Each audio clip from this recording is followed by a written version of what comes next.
Hello everyone, welcome back to part 3 of the Vintage TV modeling series. In this part, we'll be finishing the model. If you haven't seen the first 2 parts, make sure to watch those first. Let's pick up right where we left off. We will begin by modeling the TV speaker. First, we need the boolean object that we made in the first part of the series. We will delete the backside vertices, so we are left with a flat surface. Then select these 2 vertices and press J to connect them. Then press Ctrl plus R to insert 4 edge loops along the edge. Then we need to connect the corresponding vertices by pressing J. Then select the 4 vertices and slide them to make the shape more rounded by double pressing G. Then select the middle vertices and connect them to create 2 intersecting edges. Then delete these 3 faces and add a mirror modifier on the Y and the Z axis. If your mirror modifier isn't working properly, make sure the origin point is positioned exactly on this vertex. Apply the mirror modifier, then select the middle faces and press I to create an inset. Now we need to make this edge a perfect circle because it isn't fully round yet. To do this, select all the vertices around the edge, making sure one of the green highlighted vertices is selected last. Then open the Loop Tools menu and choose the Circle option. The reason we need to select one of the green vertices last is because otherwise the circle may twist in unexpected ways, which can cause issues when using the mirror modifier later.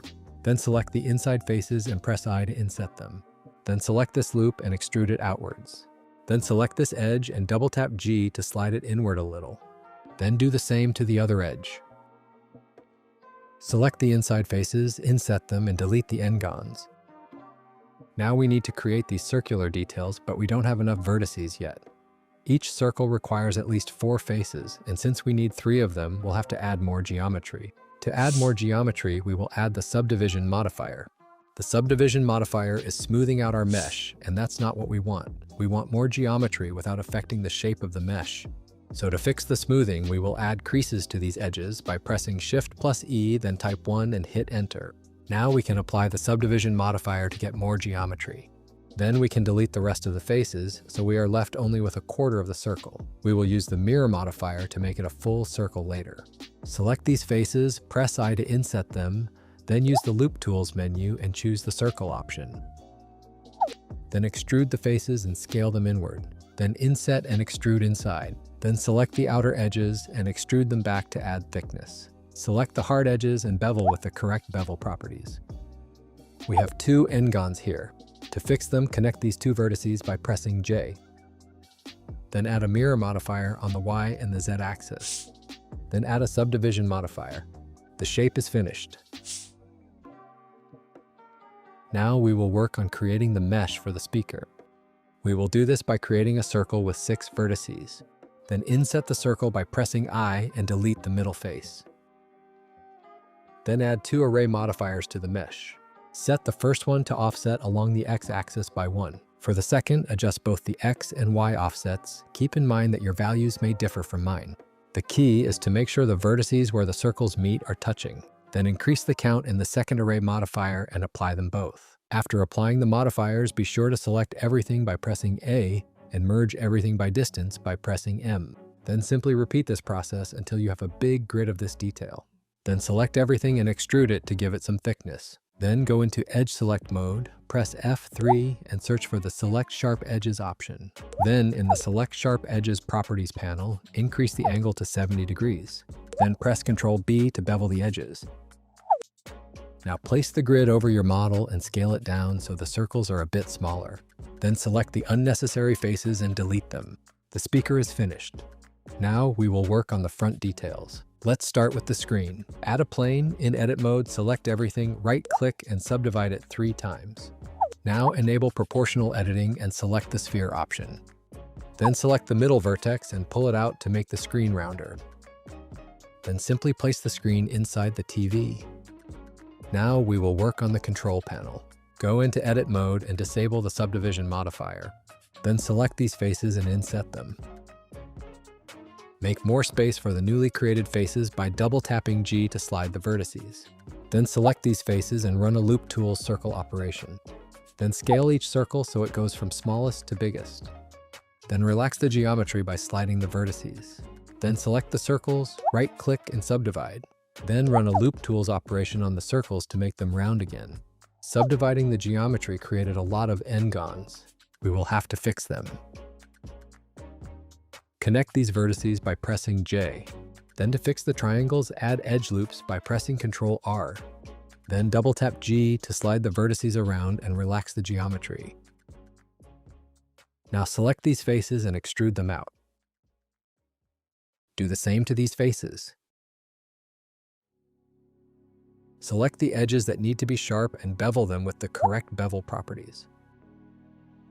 Beveling the edges introduce some n-gons. To fix them, press J to connect the vertices. Now we will create the dials for the TV. Add a cylinder. Then add an edge loop close to the front edge and scale the middle face inward. Inset the n-gon and bevel the newly created loop. Then select these faces and extrude them inward. Delete the middle face and select the outer loop. Press F3 and search for the grid fill operation. If needed, play around with the grid fill settings. Delete the backside face. Select the sharp edges and add a crease value of 1. Then add a subdivision modifier with a level count of 1 and apply it. Then select these faces, inset them and make the edges straight. Then extrude the faces. Delete the edges that are close together. Dissolve the edge in the middle and add 2 close to the edges. Then select the ring of these faces, press F3 and run a checker deselect operation. Press Alt-E and extrude along the normals. Then select the sharp edges and bevel with the correct bevel properties. Then press K and cut 3 edges like this. Then connect the vertices by pressing J to remove the n-gons. Then do the same to the rest of the n-gons. Using the knife tool, cut an edge like this. Then join these vertices by pressing J. Select the triangles and press F to remove the edge in the middle. Then double tap G and slide the vertices to create nicer quads. The bottom dial is finished. Duplicate it 2 times and scale them so they go from largest to smallest.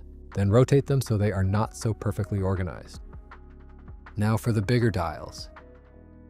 Add a cylinder with 32 vertices. Then squish it down. Inset the n-gon and then extrude it inside. Inset once more and extrude.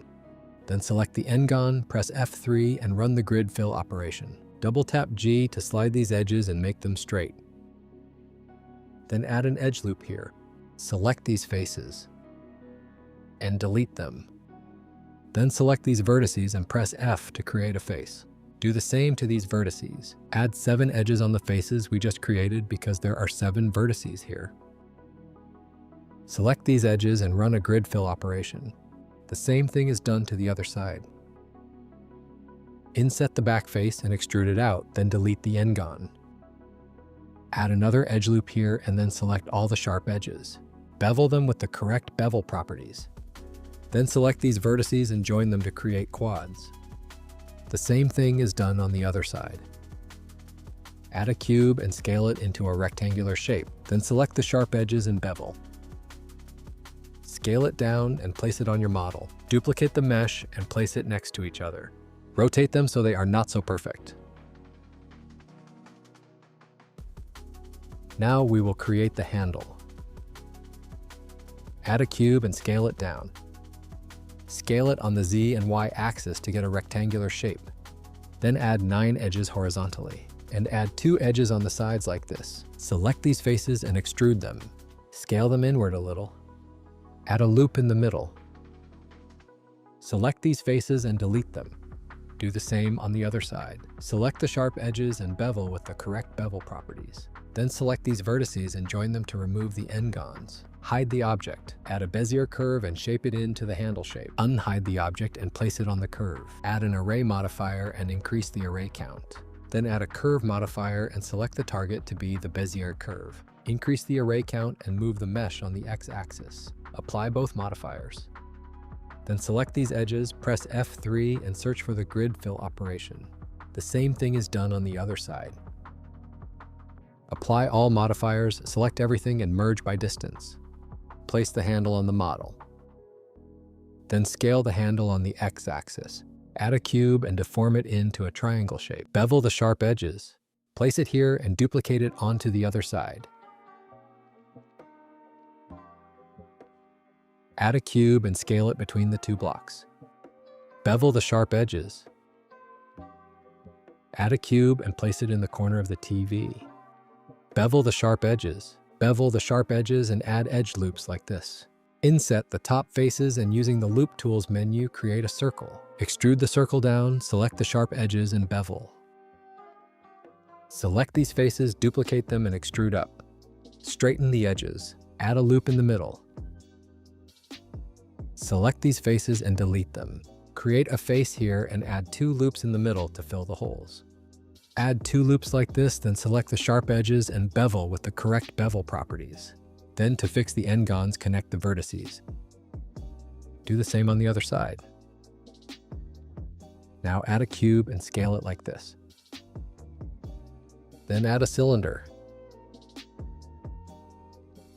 Stretch it out and inset the n-gon. Then extrude and repeat this a couple of times.